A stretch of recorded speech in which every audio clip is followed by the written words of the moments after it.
Go, baby. All right.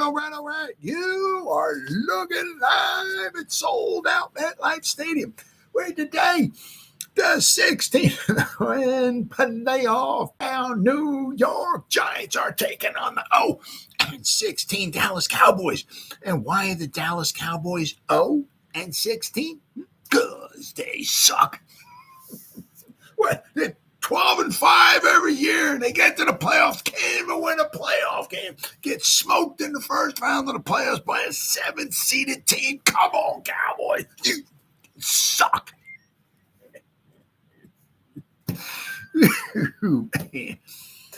Man, I tell you what, I don't forecast happy times from them this season. I can tell you what, they're not going to be a horrible team, but man, they seem to be trending in the wrong direction, don't they? Welcome to the Gridiron. Anybody out there that's going to spend a little bit of time with me here this evening, I greatly appreciate it. Thank you. Or anybody's going to spend any time watching the replays, once again, thank you so much from the bottom of my heart. It means the world to me. It really does. Thank you. Going to try to go about 30 minutes here tonight. Shoot my mouth off for about 30 minutes. Anybody got anything to say, please feel free. Fire away for it in the chat box. Usually try to check out in the chat box like every 5 or 10 minutes or so. So as soon as I see something in there, I try to respond to it as fast as I can. So please feel free. Once again, fire away with the comments. But plus also, seriously, instead of me just rambling for half an hour, 45 minutes, or whatever it might wind up being, it's just nice to talk to another Giant fan. Before I get started, if anybody wants to help support my channel out, it would mean the absolute world to me. Description box below, the very top link in the description box takes you to my membership page. I got 3 different membership levels. The first one's called the Saquon. Second one's called the Lawrence Taylor, and the third membership level I got is called the Gridiron. Each one has their own little perks to them. So if you want to help support my channel, it would mean so much to me, and I thank you in advance. If you are subscribed to my channel, once again, thank you. I can use all the support I can get, guys. But if not, please go down below, hit the subscribe button, hit that bell icon. That way next time I go live or if I put a video out, you'll be notified. And it's free of charge. What do you got to lose, right? But if you are subscribed, thank you. Maybe give this video a thumbs up or share that video. That would be freaking awesome. And then finally, just a little ways down in the description box, there's 2 additional links. The top link's a Facebook link. I'll go over that one in just a second. The one underneath it, I'm an old-time fart. I can't stand change. I'm too much of an idiot to have to think and adapt and all that kind of stuff. The link underneath the Facebook. Oh, Randy's here. We can continue. What's up, buddy? My good boy Randy's here. I said the link under the Facebook link to me, it's a Twitter link. It's always been Twitter. It will always be Twitter. Whatever letter of the alphabet Elon Musk wants me to call it, that's on you, bro. I ain't calling it that. I'm calling it Twitter. You know why? Because it's Twitter. Right? I'm an old-time fart. I'm one of them, get off my lawn, old-time types of farts, right? Follow me on Twitter. I'll follow you back. That's an absolute promise. I try to put some Giants-related stuff on my Twitter account every day. And then finally, the link on top of it, all right, takes you to my Facebook group. It's called the New York Giants, the Gridiron. It's my Facebook group. It's doing simply marvelous, might add. We have over 8,600 members in the group. It's doing fantastic. Basically, if I'm alive and breathing and if I have internet access, I'm putting stuff in this group darn near 365. And not only do I put stuff in this group, but the members post stuff in this group as well, too. So between me and the members, there's a ton of New York Giants information going into this group every day. It's called the New York Giants, the Gridiron. It's my Facebook group. Please join it. You won't be dissatisfied. I promise. All right. All right. That's Kevin Hart would say. All that stuff said and done with. Well, we're getting down there. We're getting down, and then we only got like is it the 16th, right?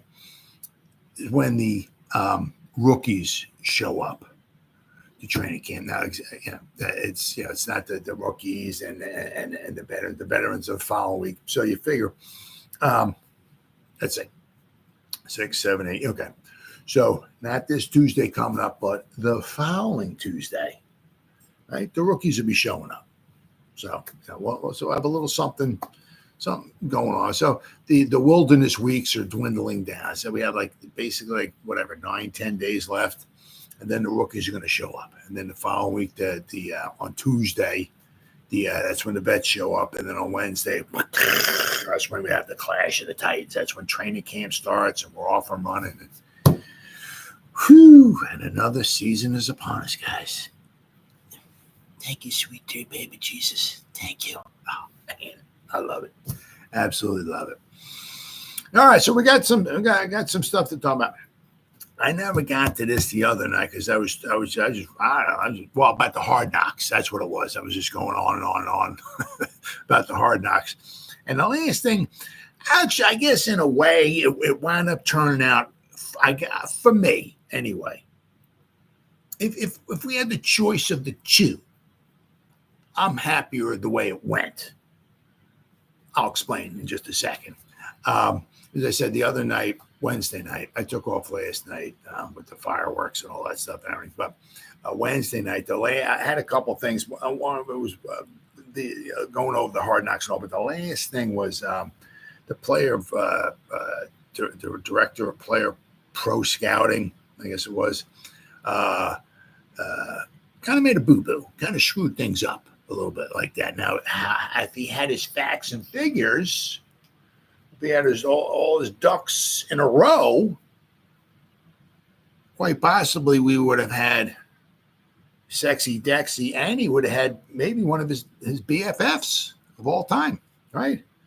BFF right next to him, quite possibly. And maybe still would have saved the Giants a little bit of money. But for me personally, I'm a little happier the way it turned out. Cost a little bit more money, but this way the Giants now have two edge rushers, and we can get maybe hopefully somebody to play next to Sexy Dexy, maybe in next free agency or next year's draft. If you're going to get somebody in free agency, to play next to Sexy Dexy, it's going to cost you a little bit of money. That's why getting somebody in the draft set, especially if you can get somebody. Hey, the Giants, if you go back to 2000, I say this all the time, you go back to 2000, look at the Giants drafts, whether it's a first round, second round, maybe like a third round. Defensive tackles, the Giants have done very well. We've had a couple of hiccup here or two, but the Giants go all the way back to 2000. Okay, Cornelius Griffin from Alabama, right? Second round pick, I think he was because Ron Dane was our first round pick. You go back whatever it was, 25 drafts. The Giants have done very, very well. I mean, I love me some Dalvin Tomlinson. Unfortunately, the problem is that when we had Dalvin, we had Sexy, and we had Leo. I mean, tell you what, when we had those three guys, that was a nice threesome in there. Let me tell you what. The problem is that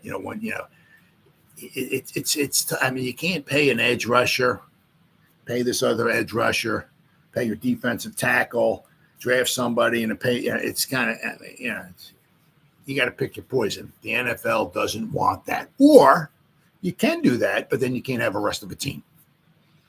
Right? You can pay your front wall 75% of your salary cap. Well, then you can't have anybody else. So the NFL does not want that.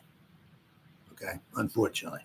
That's why if we can pick somebody in the first or second round, in the draft next year to put next to Sexy.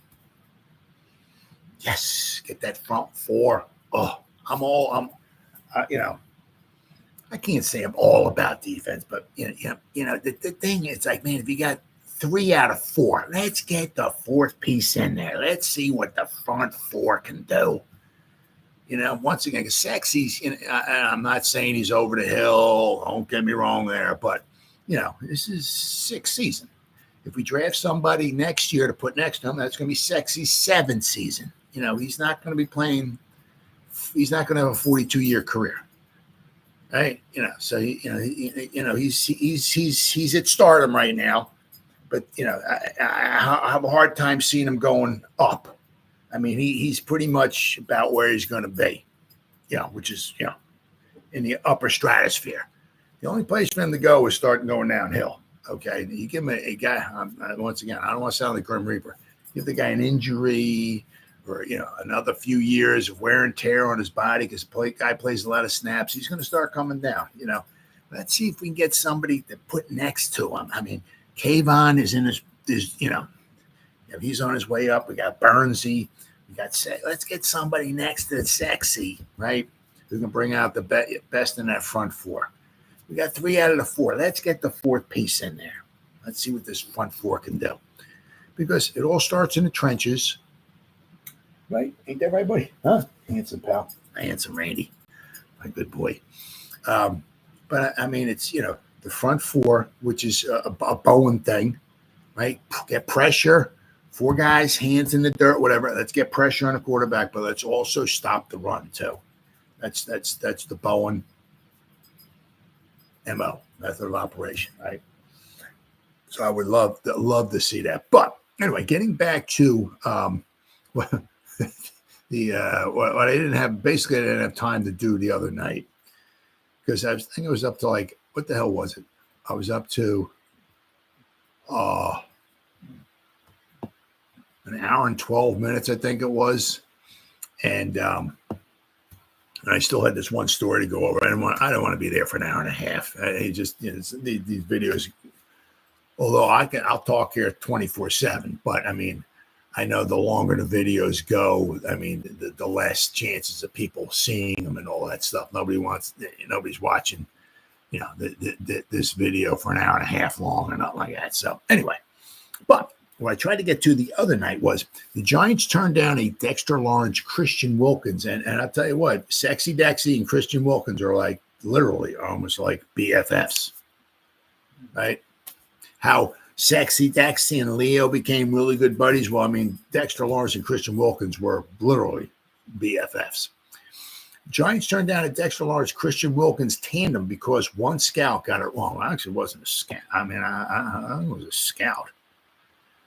NFL general managers have to trust the people in the building who work for them to evaluate players. Absolutely true. I mean, you got to delegate the work. And, I mean, Shane and all that, they'd be going stark wild crazy if they give somebody something to do and they give all the people underneath them something to do. They get the work from them and then they go behind their backs and see if they did a good job. I mean, you got to trust the people in the building that know what they're doing, know what they're saying, they're getting the job done, they're coming up with the proper information. You got to trust these people. And sometimes things happen. But I do think this happened for the best. So, let's see, they have to know that all their scouts and evaluators have done their homework the right way. All the information disseminated is based on real work as opposed to speculation. All right. In HBO's premiere episode of Hard Knocks offseason with the New York Giants, there was a scene in which the Giants general manager Joe Schoen and his staff were discussing pass rushers they could add to their team via trade or free agency. That process then obviously ended with the trade that brought former Panther, obviously Brian Burns, right? But there was a highly interesting part of that discussion that had my ears perking up. Okay, this is from Giants Wire. This was Doug Farrar, I guess it is. Sounds like Doug Farrar, maybe. After talking about Kansas City's Chris Jones as the NFL's best defensive tackle outside of Big Blue's own Dexter Lawrence, I mean, come on. I mean, Chris Jones is great. Dexter Lawrence, I mean, it's hard to say, well, one is one. I mean, they're both game wreckers. Simmons is another phenomenal talent. Was it Williams? Was it from the Jet? He's I mean, I think that's his name. There's some really, really, really good talent tackles out there. Let's see. The guy says, I would agree with the subject turned to ex-Miami Dolphins tackle Christian Wilkins, who wound up signing a 4-year, $110 million contract with the Raiders. So what the hell is that?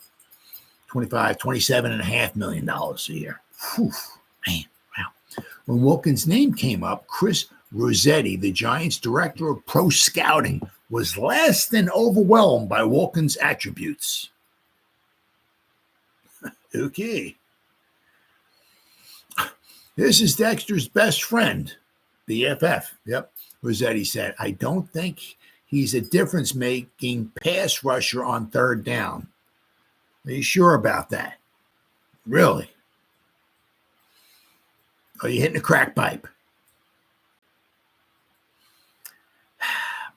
Which is what we need opposite of Dex. Once again, dude, are you hitting a crack pipe? You sure about that? Yeah. But a really good football player who will do well for himself. Dex texted me about him the other day, Shane responded. He asked what we thought about Wilkins. Right? I mean, basically, they're BFFs. I mean, right? Let's see. And they said, this is from Hard Knocks, too. There's a video. I don't want to play it, but Giant scout on Christian Wilkins on Hard Knocks. I don't think he's a difference-making pass rusher on third down, which is what we need opposite Dex. Last season, 30 Wilkins, 66 total pressures came on third down. Wilkins and Lawrence, this is cool. Wilkins and Lawrence played together on Clemson's defensive line from 2016 to 2018. These freaking guys know one another, and once again, are basically, know each other really well. And both were first-round picks in 2019. Wilkins went 13th overall. Sexy, of course, goes number 17 overall. So that's where the friendship and chemistry comes from. Could you imagine these two freaking guys next to one another? I mean, a guy number 13th in the draft and number 17th. Whew, wow. But apparently, in case of Wilkins, the answer was no. And if it was no because of the information Rossetti put forth, that's a giant whoops. That's a giant dude. He hitting a crack pipe. Last season, Pro Football Focus, Wilkins had 66 total pressures. 30 of those pressures came on third down. Now, different analytical services have different charting methods, so you got to be fair there, right? So the results can be slightly different. But among the NFL defensive tackles last season, Wilkins was one of the best at creating third down pressure. Sports Info Solution agrees. Says another. Give it another 10, 20 years from now, there'll be 342 trillion different, things to go by. I mean, Sports Info Solutions. There's PFS, but there's as we speak, there's another one popping up. They're going to be everywhere, absolutely everywhere. Per Sports Info Solutions, third down pressures from interior defensive linemen in last season were as follows. Oh, Williams, yeah, Quinton Williams, yeah, from the Jets. I mean, the dude's great too. So, third down pressures from interior defensive linemen, aka Sexy Dexy, right? Quinton Williams was number one. He had 30. Dudes, what a beast he is, right? Christian Wilkins of the Dolphins tied with Chris Jones and DeForest Buckner. So Wilkins, Jones, and Buckner were tied for second. They all had 27. So PFF had him with 30 pressures. Sports Info Solutions had him with 27. But basically, he had more pressures on third down than the sexy one did. So what this dude was... What he rolled up and was what he sparked up, sucks him in, let it out. He was seeing some hallucination kind of stuff. I don't know where he was getting his info from, but that dip shot was wrong, straight up wrong. What's the idiot's name? Chris Rossetti. Hitting the crack pipe. The moron, Chris Rossetti. And it's not as if there wasn't tape in-house of Wilkins wrecking the Giants' offensive line. Remember? Giants played the Dolphins last year, right? Wilkins had 1 sack and 7 total pressures against the Giants in week 5. To be honest, I even had a pressure. The Giants' offensive line that week was just so bad. I even had a pressure. And I was sitting at home eating Doritos. They gave me a pressure too. But Wilkins did have a sack though. But 7 total pressures. So you're not watching the game, dude? I mean, you're that stupid? It was one of Wilkins' best games of 2023. And it says, oh, God, it gets better. One of Wilkins' third down sacks last season came against the Giants. I mean, I don't know. I don't know what this moron's smoking, but. So we know that scouts and executives get things wrong. It's part of the process. But in this case, how did the Giants come to this conclusion, leaving themselves on the outside looking in? You've got to go to do the work. Now, the thing is that, the money was there. They were going to give Brian Burns 141 for 5. The money was there to give him 4 for 110. Right, basically, it was pretty much almost about the same amount of money, right? 27 and a half, and what's Barnes, like 28 and a half or something like that. So the money was there. So what you would have had Kayvon, right? You would have had Sexy, and you would have had Wilkins. So once again, you would have had 3 out of the 4. Now, for me, I would rather have the other edge rusher. So whether you're gonna have 3 out of 4 either way. I mean, they weren't trading for Burns, paying him almost $30 million a year, giving Wilkins almost $30 million. That's not happening. That money wasn't there. They were going to get one of the two, right? So this moron screwed up on the Wilkins, okay? But because of that, we wound up getting Burns. So once again, I would rather have the 2 edge rushers. Okay, so we got our 2 edge because it doesn't matter, right? Because all right, buddy. If you got your 2 edge rushers, everybody out there, you need another tackle next to Dexter Lawrence. If we got the other tackle next to Don, you need another edge rusher, So, well, we have our 2 edge rushers, okay? We have our number 1 wide receiver. We got our 2 edge rushers, so, right? So I like it the way it is, okay? Right, because we wound up with the 2 edge rushers. But, I mean, I'll tell you what, dude. I mean, if you're going to be shooting your mouth off, be right about it. I mean, let's see. Last season, what did he do? Well, he had a 91.4 grade against the Giants. Wilkins, his pass rush grade was a 92. He had 7 pressures, unbelievable. 1 sack, 5 hurries, and 1 hit. But according to them, he had 61 pressures, total pressures on the year. What do we got here? There was only 1 game against the Ravens where he didn't have any pressures at all. Other than that, he had a pressure in every game. And they don't do half sacks and all that stuff and everything. So I don't know exactly what his sack number was, but because they don't do 1.5 sacks in a game. So he had 10 sacks according to them. Once again, could have been 8.5, could have been 9.5. I don't know, but they gave him 10 sacks. But that also included the wild card game when they lost to the Chiefs. Let's see. He had 17 hits and he had 34 hurries. So he had grand total, according to PFF, 61 total pressures last season, which was, though, by far his best. Because quite possibly, I hate being like this, but possibly why? Why? Why do you ask? Yeah, because it was a contract year.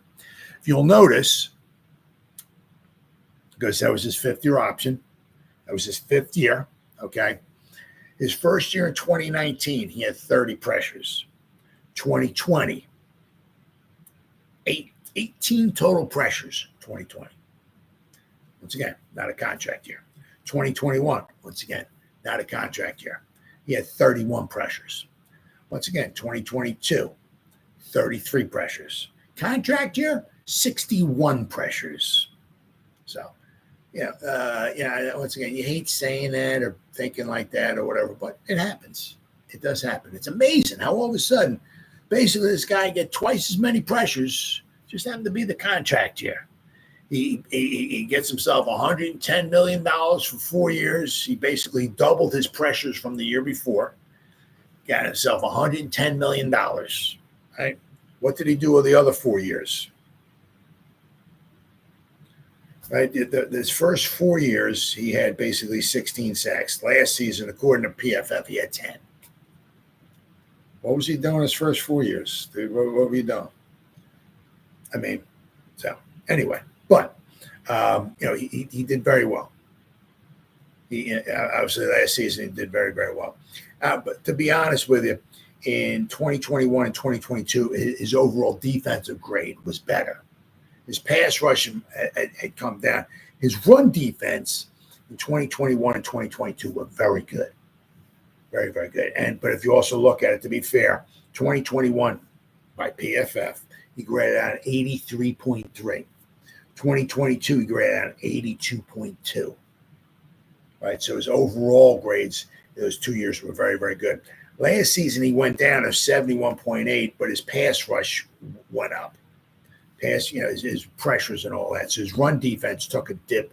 So I'm not sure if maybe he was getting off the ball last season and just trying to, you know what? If I attack the quarterback and I get 10 sacks, instead of maybe worrying about my run defense, I'll get more money. So I don't know if he was thinking like that or not, but he got a lot more sacks, a lot more pressures, and a lot more hurries last season than he did the other years. But still, a couple of the seasons, PFF gave him he graded out over an 80.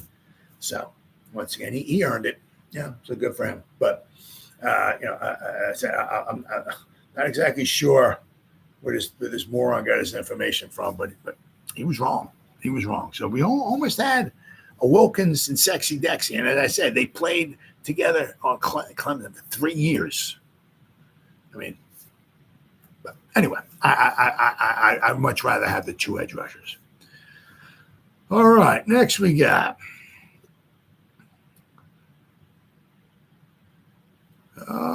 let's see here. Okay, here we go. 10 under-the-radar moments from episode 1 on Hard Knocks. All right. Shane ignores the New York media. I would too. I mean, I don't know why. Why would you possibly want to listen to anything anybody's got? Why would you want to listen to anything I got to say?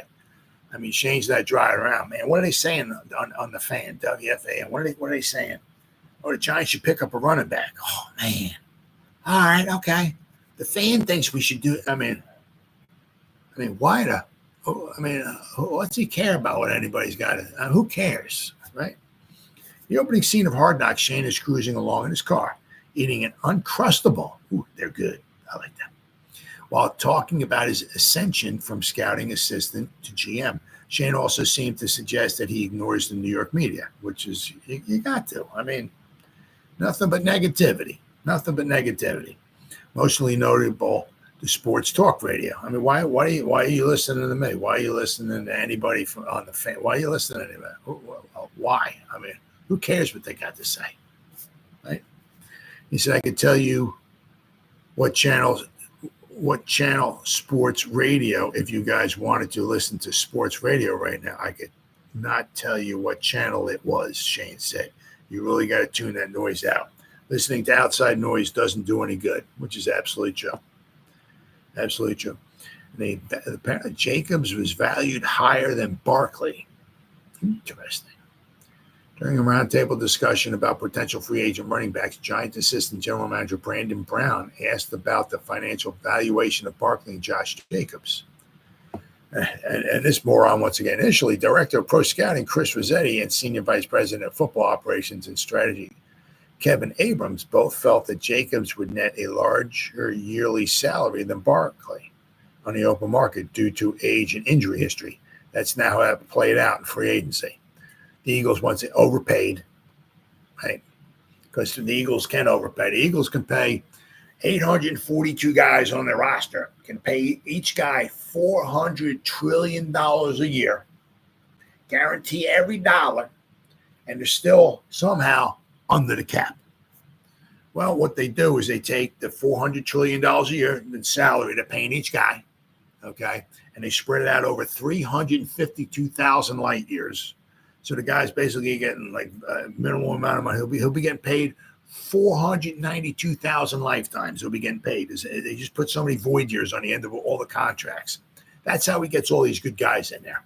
It's not like, oh, McGee. The Eagles still good. McGee. Look at McGee. Look at all the good players they get. No. They have so much money in void years, money-wise. It's absolutely ridiculous. Absolutely ridiculous. So the Eagles overpaid for Barkley. And while the Green Bay Packers signed Jacobs to a $12 million a year contract, Barkley got 12 and a half, and Jacobs got $12 million. Later in the scene, Rossetti consented that Barkley would likely get the larger deal due to his explosive traits, which he does have over what Jacobs has, that's for sure. But the best predictor of the future is the past. While tabled alongside Brandon Brown and other discussing Jones, Shane made a comment that very much didn't fly under the radar. The best predictor of the future is the past, he said of Jones. The Giants felt they needed to protect themselves given Jones' injury history, which is a warranted statement. That's all very obvious. What got lost in the aftermath of episode 1 is how fans and media personalities questioned the Giants for sticking with Jones while also questioning their decision to let Barkley walk. Why is that significant? Because, as Shane said, the best predictor of the future is the past. Barkley, like Jones, has a long history of serious injury, and the same concern should be spread equally when considering the decisions that were ultimately made on each player. Well, I mean, it is what it is. They got Jones. They want to say, I'm going to go over Jones in a little bit, right, and see what. We'll talk about him a little bit, but they want to see if he is the quarterback. Barkley is, see, Jones. If Jones is the quarterback, Jones could. Not saying he's gonna. Jones could, if you protect him, give him some weapons and all. Jones could. Once again, not saying he is.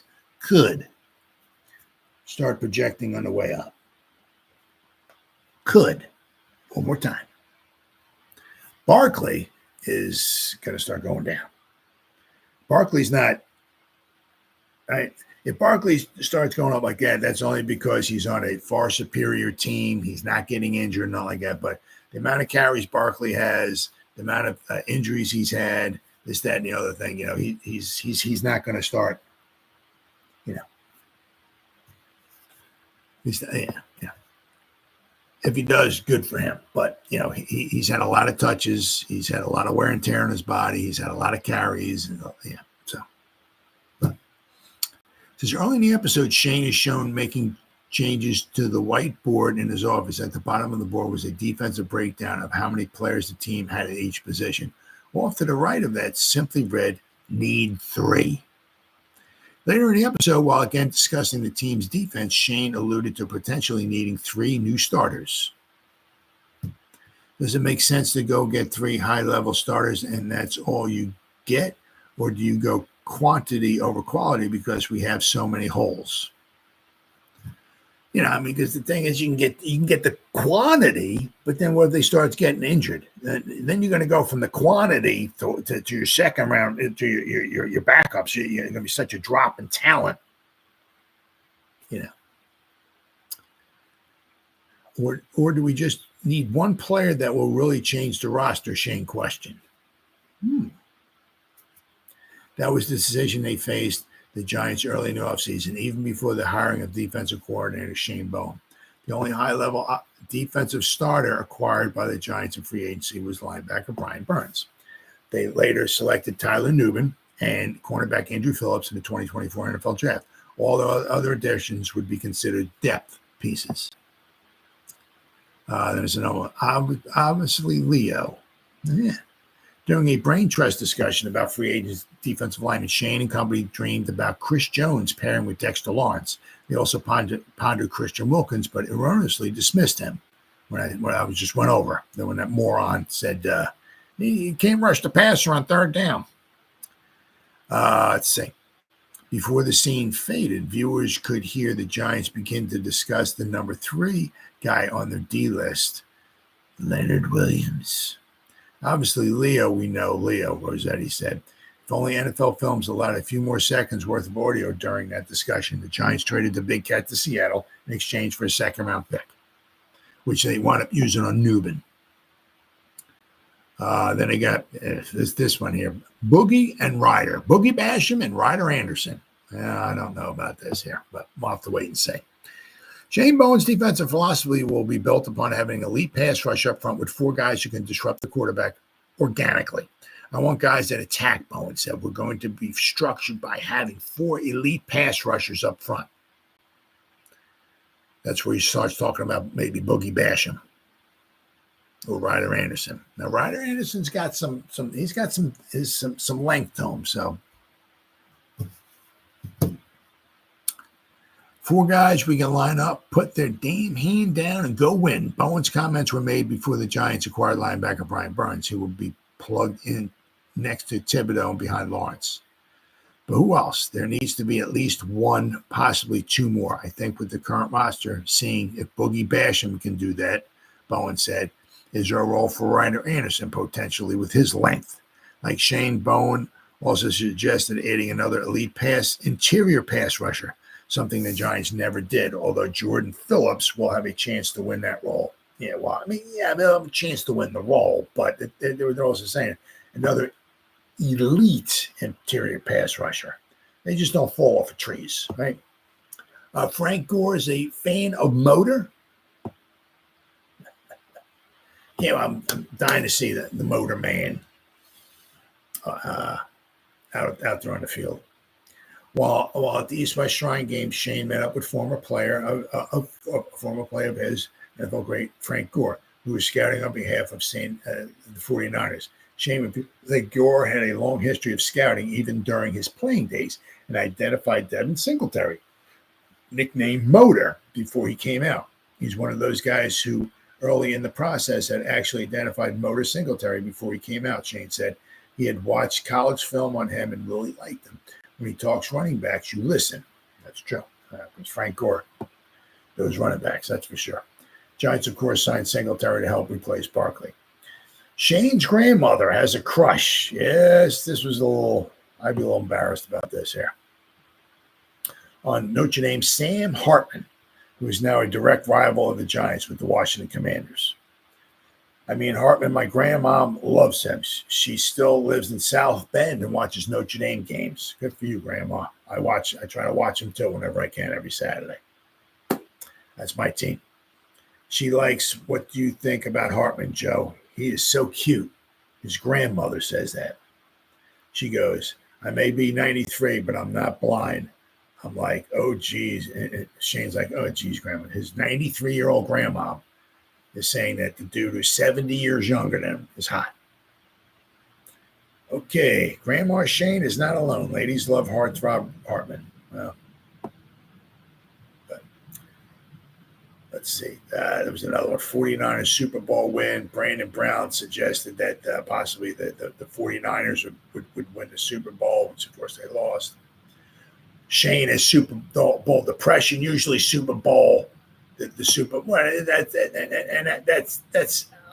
kind of, I guess, obvious or understandable. If you're a GM, of course it's a big time, and it's super spectacular and all, but it also shows you. If you're a GM of a team,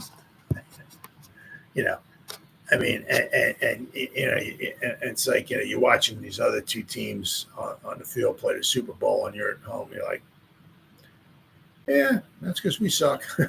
It's like, so I can certainly see where it's, it's like, you're in charge, especially him. He's in charge of the team, right? Building a team and all that stuff and everything. And then he looks at these other teams out there on the field, and it's like, man, they're a lot better than we are.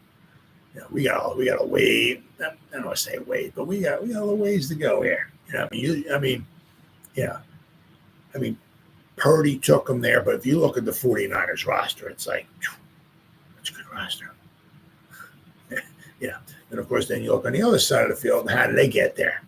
Well, Mahomes and Kelsey. Don't get me wrong, their defense, and obviously Jones too. Their defense was rather impressive. You got to give Spags his due. But I said on the other side of the ball, it's Mahomes. Right? If Mahomes wasn't the quarterback of the Chiefs, would they be in the Super Bowl? Possibly not. But I can see where Shane would be depressed. All right, then we got here. The Giants a tire fire. Now I'll tell you what. That's a tell you what, a tire fire. That is a if somebody calls your organization a tire fire, that is a straight kick right in the cojones. You know what I mean? Right in the old, right down there, right? Because you know how hard it is to put a tire out. They don't go out. You get somebody lighting a bunch of tires on fire. Good luck, God bless, trying to put them out. So, calling it, I can see, I can, a dumpster fire is bad enough. But with a dumpster fire, you can just take the lid and, boom, close it, cut off the air that goes into the fire, and the fire will go out because you obviously cut out the air, and the fire can't continue to burn. But a tire fire, that's personal. I take that personal. That's but once again, you get these people that they just come up with just these once again, a lot of it is just to get to get views, to get listens, to get this, to get that. Just come up with things whether they have any merit to them or not. But let's see here. Giants attempted to upgrade their roster, but one analyst still has some very real concerns. That's one thing I don't write this down because once I'm done reading this stuff, I forget about it. I don't keep hashing it up and stuff like that and everything. But when you get guys like this, just really totally just trashing your organization and your team and all that stuff and everything, it's really nice that the Giants go out and maybe make the playoffs or something like that. Go maybe 10-7, something like that. Go to the playoff, maybe get a win or whatever or something. It makes some of these morons look bad. And then you go back and you start posting stuff on this idiot who said the Giants were a tire fire and all that stuff and everything. But I said once I read these are I don't even whatever. I just But let's see. Despite the upgrades made during the offseason by General Manager Joe Schoen, the Giants roster is, in the opinion of Jarrett Bailey, whoever the heck that is, I don't know who he is, could care less who he is. He can care less who I am, but I could care less. Jarrett Bailey of USA Today's Touchdown Wire, they called the Giants roster a tire fire. Bailey, who created 7 categories for all 32 NFL teams, put the Giants in the last tier, aptly titled Good Luck in 2025, and even predicted the Giants could very well be the team that lands the number 1 overall pick next year's draft. Wow. The moron said the Giants are a tire fire. They are somehow still doing the Daniel Jones thing, and their offense as a whole lacks any sort of star power outside of Malik Neighbors. Label the Giants as the team who will have the number 1 pick in the 2025 NFL draft. That's a pretty bold declaration by the moron, considering none of the 32 teams have even taken a snap in 2024. But his concern about the Giants quarterback Daniel Jones is certainly a valid one. Jones, as well known by now, is coming off his torn ACL and has had 3 significant injuries now over the last 3 seasons. Even when healthy, he hasn't played up to the level one might expect from a top 10 pick, which he was in 2019, which is true. Your top 10 pick, Now, there was a little bit of problems after his rookie. 24-12. He did have 394 fumbles. He had the 12 interceptions, but his rookie season, 24-12. And he started in 12 games. 24-12. You start doing the math, you're like, wow, 12 games, 24 touchdowns. That's 2 touchdown passes a game. That's pretty good. Unfortunately, after the season was over with, Shermer was gone because he stinks as a coach. Maybe good as a play caller or as an offensive coordinator or whatever, but not good as a coach. So he went bye-bye, and so did Daniel Jones's numbers. Not all of that is Jones's fault, though, as I'm going to go to my next article here. As we have seen through the years, and as Shane himself said in the series premiere of the offseason itemization of Hard Knocks, that is focusing on Jones didn't have much of a chance due to poor protection by an injury-riddled offensive line in which the pressure to sack rate was a career-high 31.6%. Still, also fair to say that Jones, when his protection did hold up, looked as though he did a 180-degree turn from being the decisive quarterback he was in 2022. His adjusted completion percentage dropped from a career high of 80.1 down to 75.2. His NFL passer rating fell to a career low 70.5.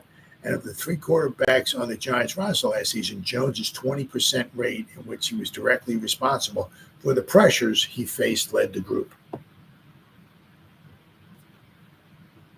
Let's see. Giants invested $40 million per year in Jones following the 2022 season, in which the quarterback finally showed signs of being a legitimate franchise quarterback, appeared to be pitching a Hail Mary to save face on that decision. Shane made upgrading the offensive line depth a high priority in the offseason, perhaps at the expense of not being able to retain running back Saquon Barkley, the best player. Well, yeah, but it goes both ways. It's like you can have Saquon, but if you have nobody opening up holes for him, what good is it having Saquon? Doesn't. So, he also drafted Malik Neighbors, giving Jones his first truly legitimate number one wide receiver. He also added edge rusher Barnes and ball-hawking safety Tyler Nubin to the defense, all in the hopes that the defense improves enough under new defense coordinator Shane Bowen to get Jones and the offense the ball back with advantageous field position. All right, then we got so while the Giants roster does appear to be upgraded on paper until they show it on the field, anyone with doubts about the direction this team is headed is not wrong to have reservations about just how good or otherwise how the Giants roster really is. Now, the one thing is, is as long as, the Giants have Daniel Jones and as long as they have their unproven offensive line, there's going to be a lot of hatred, a lot of negativity out there.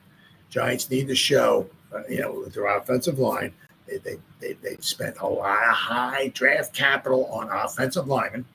It's not like they have seven, they have like 5 undrafted free agents in their offensive line. They have spent some high draft capital. They spent 2 first-round picks, a second-round pick, and a third-round pick. And one of their third-round picks not even going to, as of right now, just from what I'm hearing anyway, it's not going to be a starter. But with Zudu, Schmitz, Neal, and Thomas, right? 2 firsts, a second, and a third. That's some high draft capital. That might be the highest in the league. I mean, you take 4 and a 7, you add the 2 of them together, that's 11. Right? That's the combined draft position, right, of the 2 tackles. 4 and 7. 11. You ain't getting that in the league anywhere. I don't know. Does the league? Does anybody? I don't know. Does anybody in the league even have 2 first-round tackles on their roster that they're starting? Throwing a second-round center. Yeah. So, but hoping with Carmen Basillo in there, hopefully he can start working some of his magic. Because a lot of it is coaching. A lot of it is coaching. So we have some talented players who were drafted for a reason, low in the draft for a reason. Okay, you just might need some good coaching to get it out of them. So, but also a lot of it also is you got to stay healthy too. You can't have every week, Michael Schmitz walking up to the center and he looks, oh, who are you? Oh, you're my new left guard. Oh, okay. Then the next week he get ready to snap the ball. He looks, oh, who are you? Oh, you're my new right guard. Oh, hey, how you doing? Then the next week he snaps the ball. Oh, who are you? Hey, you're another left guard. Oh, how you doing? All right, you can't have that. Can't have that. Very, very difficult. But you also got neighbors too. But I mean, I said that there's going to be so many people out there, right? As long as Daniel Jones, unproven Daniel Jones, and the offensive line, right? I mean, if the Giants' offensive line can just start gelling, that would be huge as far as taking detractors away from the team. You know what I mean? But as long as the Giants haven't improved with their offensive line, and they still got Daniel Jones out there, there's going to be a ton of people out there who say the Giants just a tire fire. I said, tire, that's a straight up kick right in the cojones. You know what I mean? Because it ain't easy to put a tire out. I said, a dumpster fire is bad enough. I said, but a dumpster fire, you can close the lid on a dumpster fire, cut the air off to the fire, and the fire goes out. You ain't putting the tire fire out. Okay, so that's a real slap in the face. Let me tell you what. All right, next, what we got? That's guy Emmanuel Acho, I believe his name is. Usually he doesn't have much nice to say about the Giants, but here he makes two great points on why the Giants can't give up on Daniel Jones just yet. And, it's very, very, now, so very, it's true, right? Let me see here. Okay, here we go. Joe Shane isn't giving up on Danny Dimes, and while there aren't a lot of people in his corner, Fox Sports analyst Emmanuel Acho thinks Shane made the right call in sticking with number 8. Why? Well, for two clear reasons. Number one would be that Jones has never had a Pro Bowl wideout to work with. He's never had a Pro Bowl wideout wide receiver. I'm going to go over something in a second. Wide receiver or / a number 1 wide receiver to work with. He said, Acho says, you look at all these other quarterbacks are making over $40 million a year. Okay. His second point is, and number would be that the same can be said about his offensive lineman. He's never had a Pro Bowl wideout / number 1 wideout, and he's never had a Pro Bowl offensive lineman. Okay. Now his point is that you look at all the other quarterbacks who making at least 40 million plus per season. They all have at least they've had a number 1 wide receiver, or they've had a Pro Bowl wide receiver, or they've had a offensive lineman in the Pro Bowl. Daniel Jones has had none of that. Now,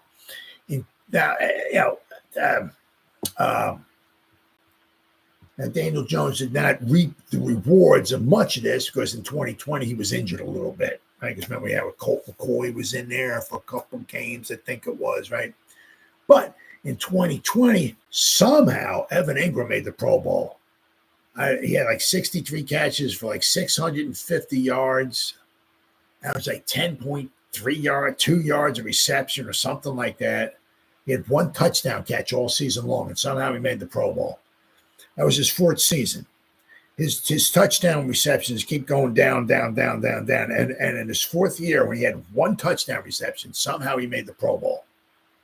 He averaged 10 yards of reception. He had 63 catches. I mean, somehow he made the Pro Bowl. So Daniel Jones did have a Pro Bowl tight end. Once again, I'm not sure how, although, his rookie season, he had he had a lot more touchdowns than he did in 2020, Evan Engram. So Daniel Jones did have a Pro Bowl tight end, although hey, good for him. Good. I mean, he was a Pro Bowl last season too, but I don't know how he made it in 2020. He had 1 touchdown catch. He had 63 catches. That's nothing. He averaged 10 yards of reception. The ball was thrown to him well over 100 times. I mean, he averaged like 60% catch. I mean, I don't know how, but once again, so he did have a Pro Bowl tight end for 1 season, okay? But he's never had a number 1 wide receiver. He's never had a wide receiver go to a Pro Bowl, and he's never had Andrew Thomas, if he can stay healthy, Andrew Thomas sooner or later is going to make a Pro Bowl, right? But he's never had a Pro Bowl offensive lineman, which is something all the other quarterbacks making 40 million plus have had. So, Emmanuel Acho, he said, what he also said is, Joe, you pay the guy the money. Now, whether that's right or wrong, that's another story. But what you want to do is you want to make absolutely certain, 100% positive, all right, that is he our guy or isn't he our guy? Yes or no? That's with Carmen Basillo. We have some good quality offensive linemen. Can we get them to gel together? Can we get them to stay healthy? But if we can get our offensive line, if we can get them some weapons, and maybe a number one wide receiver, which we do have with Malik Neighbors now, right? If we let's make 100% sure, because we just dished out a whole, just throw some money at the guy, let him go, Let's make sure 100% sure, because this year we've upgraded the offensive line. We got a new offensive line coach. We got him a brand new number one wide receiver, which he's never had before. Okay, so there's a good chance this is the make or break season for Daniel Jones. So, to Acho's credit, it's hard to argue with that. I mean, because he's never had a Pro Bowl offensive lineman or a Pro Bowl wide receiver or / number one wide receiver. That's a fair point. That is a fair point. And once again, I said to his credit, Acho's credit, you want to make 100% sure. Because it's not like getting a new running back in there, or let's get a new outside linebacker. Let's have a new punter.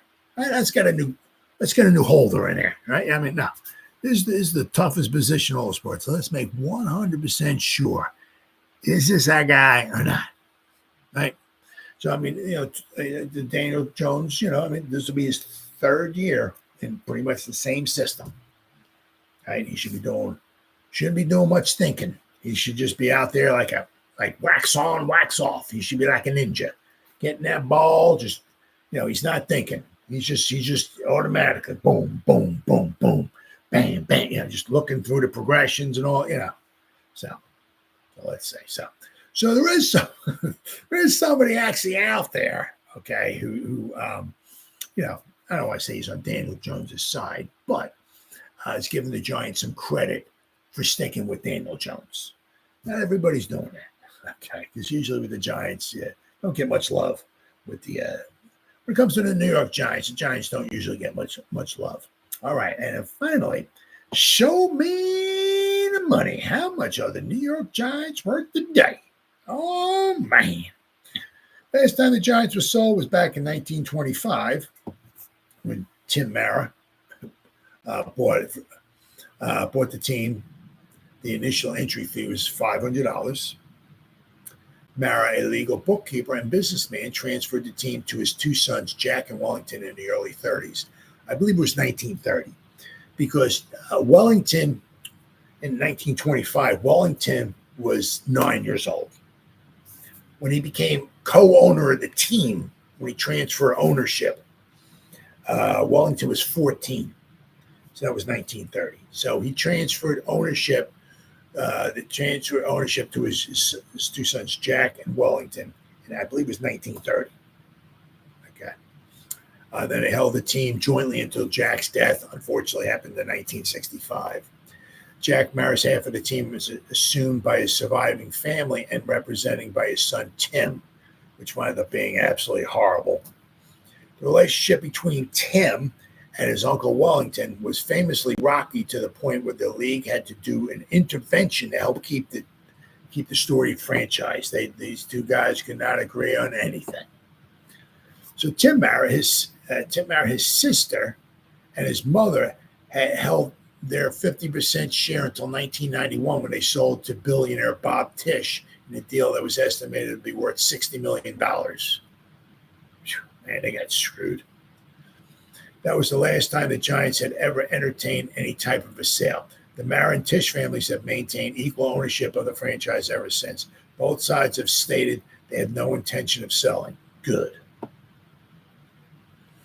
Let's see here. So how much are the Giants worth in 2024? Well, at last count, Forbes NFL team valuations in August of 2023, the Giants were valued at $6.8 billion. That ranked them fourth on the list after Dallas with $9 billion. The Patriots with $7 billion. Now, the thing is with the Patriots are going to start coming back down to earth here, because Belichick ain't there no more, and Brady's not there anymore. And their Super Bowls ain't going to be there no more. The Super Bowls, like every other year, that's not happening, okay? So they might be in for a long drought. long. I mean, they never won a Super Bowl without Brady. Okay, Brady's not there. Super Bowls aren't there. So their their franchise is worth $7 billion, but it may not be going up and up and up like some of the other teams are. They might be stabilizing a little bit. The Rams are also worth $6.9 billion. So the Giants are fourth. The Giants' value grew by 13% in 2023. Should they grow by that much amount again this year, their value would rise to $7.68 billion. For some time now, every NFL team has been worth over $1 billion. The 32nd ranked team, the Bengals, are valued at $3.5 billion last year. It also shows here, it says, goes to show, let's see. There's a list here. The price that every NFL team was last sold for. And of course, the Bears, since they came in 1920, was they sold for the fee to get in the American Professional Football Association. 1920, 21 was the American Professional Football Association. 1922, it turned into the NFL. But actually, it wasn't the Bears. 1920 was the Decatur Staleys. 1921 became the Chicago Staleys, and 1922 became the Chicago Bears. But anyway, the Decatur Staleys, aka Chicago Bears, went into the league for $100. Now, that would have been the same thing the Chicago Cardinals / Arizona Cardinals / Phoenix Cardinals / St. Louis Cardinals would have been in for, because they came into the league in 1920 as well too. But apparently they sold. Where are we at? I gotta find it. In 1932, they sold their team for $50,000. So that's not a bad markup. They won it for $100, and 12 years later they sold it for $50,000. That's not bad. I mean, $50,000 back in 1932. That's a nice chunk of change. Let's see what we got here. The Giants, of course, are like, in a way, I guess they're third because they're 500. They're 500, right? They've sold half the team. They never sold the whole team, right? But the Packers are, I guess, not applicable because it's owned by the Green Bay. Yeah. Those not owned per se by a person, right? But they came into the league in 1921. So the Cardinals and the Decatur Staleys, aka the Bears, both came into the American Professional Football Association in 1920. 1921. The Packers have been around since 1919, but they came into the American Professional Football Association in 1921. The Giants are the fourth team coming in 1925. So, but the Giants, are for the tire fire, dumpster fire, whatever you want to call them. The Giants are worth, almost $7 billion. That's not too bad. That's not too bad at all. In fact, it's a shame because they sold there after the 90 season. It was after the Super Bowl, the 90. They sold, oops, sorry, buddy. My bad. My buddy's sitting here underneath me taking a nap, and sometimes I move my leg and I want to hit him a little bit. But you figure, they sold it for $60 million in 1991, which, back then, hey, right now, hey, throw $60 million my way, I'm a happy camper, right? But if they, it's a shame. You look like 30 years in the future, if they could have just hold on to it for 30 years, their half of the team is worth like almost, would have been worth like $3 billion instead of $60 million. Right. So it just goes to show you how much the organizations are just absolutely crazy. But all in all, the Giants are the fourth most valued NFL franchise. So it's not too bad. There's a good possibility they might want to catch in the Patriots because, without Belichick there, hey, Mayo might do great, right? But I don't see them winning a Super Bowl anytime soon. And the reason why they're worth $7 billion is because of all the Super Bowl trophies they have. If Tom Brady was never there and they never won a Super Bowl, guess what? They're not worth $7 billion. I get news for you. All right, so. All right, guys, been 1 hour and 4 minutes. Whoever spent any time listening to me live, thank you, thank you, thank you. Or if anybody's going to spend any time watching the replay this, once again, thank you so much from the bottom of my heart. It means the world to me. Thank you, thank you, thank you. As always, you guys stay safe out there and go Giants. Woo! Oh, yeah.